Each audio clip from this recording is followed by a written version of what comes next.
Hello, and welcome to this recording brought to you by the British Council. Bilingualism by Jo Bertrand.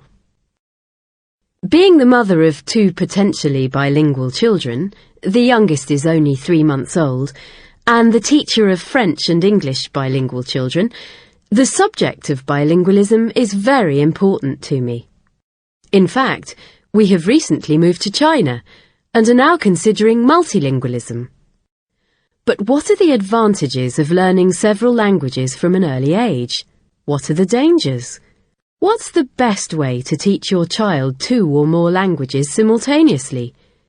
I don't suggest I have the answers here, but like most mothers and teachers, I certainly have a point of view.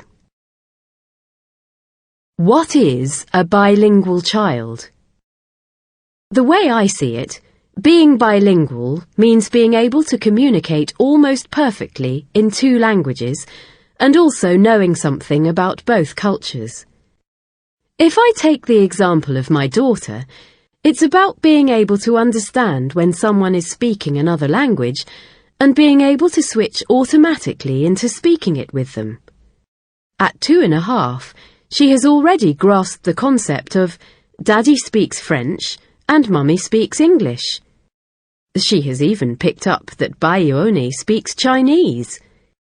I think it's very important for her to know that the cartoon character Noddy is also called Oui Oui by her friends at playgroup, and that Marmite and Cadbury's chocolate exist as well as croissant. This is what makes it possible for her to communicate with the people around her, regardless of whether they are French or English. Why encourage bilingualism? In our case, it is logical that with an English mother and French father, our children should be able to speak both languages to communicate not only with us, but with their grandparents and extended family. On a wider scale, learning 2 or more languages helps children to accept cultures other than their own. If speaking their mother tongues at home and at school is encouraged, they are more likely to enjoy their difference and view difference in general as a positive thing. How do you raise a bilingual child? There may be a dominant language, and this will normally depend on the country you live in or the language your child uses most at school. However, it will also depend on what language is spoken in the home. We lived in France and spoke French at home, but I always speak to my children in English. It's imperative that the child has consistency. They know that their English auntie will always speak to them in English, and that for her to understand them, they should speak to her in English. What are the dangers? It can be very difficult for people around you to support what you do. Grandparents can be upset if they don't understand what you're saying to their grandchild and worry that they will never be able to communicate with them. This is of course highly unlikely, and you should stick to your guns. Another problem we have encountered was when our daughter refused to listen to either of us. A psychologist advised us that as there wasn't a common language at home between the parents and child, I should stop speaking English and spend the weekend speaking only in French. Thankfully, I decided to ignore this piece of advice and persisted with my English. I also know of one child who had problems at school because his friends made fun of him. His parents eventually gave up speaking English to him. Unfortunately, children can be cruel, and differences, whatever they may be, are often a source of bullying. Differences need to be promoted and valued, and celebrations such as the International Mother Language Day help to do just that. International Mother Language Day. 21st of February 2000 saw the first Mother Language Day celebrated internationally.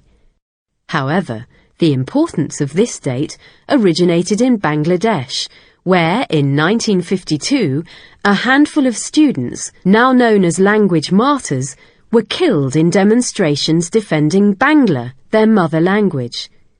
In 1999, UNESCO decided to take this cause onto an international scale in order to encourage cultural diversity and worldwide tolerance. The themes. Each year, the celebration is devoted to a different aspect of language. This has ranged from how children learn their literacy skills at school to how to preserve some of the 6,000 languages that exist worldwide. One year was about developing the teaching of mother languages, and in 2002, the celebration helped raise awareness of linguistic and cultural traditions around the world. Another year, the International Mother Language Day was dedicated to Braille and Sign Language, two non-verbal languages that are an invaluable source of communication for many people around the world. A multilingual community. It's essential that we limit alienation throughout the world.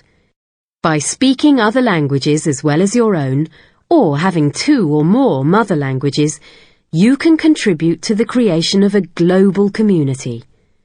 My contribution to this multilingual community is exposing my children to varied cultures and languages, maintaining their mother language while trying to learn the language of the people around me. Although with my 10 or so words of Mandarin, I am far from being multilingual. We hope you've enjoyed this recording. To find out more about the British Council and the services we offer, contact your local British Council office or go to www.britishcouncil.org. Bye for now.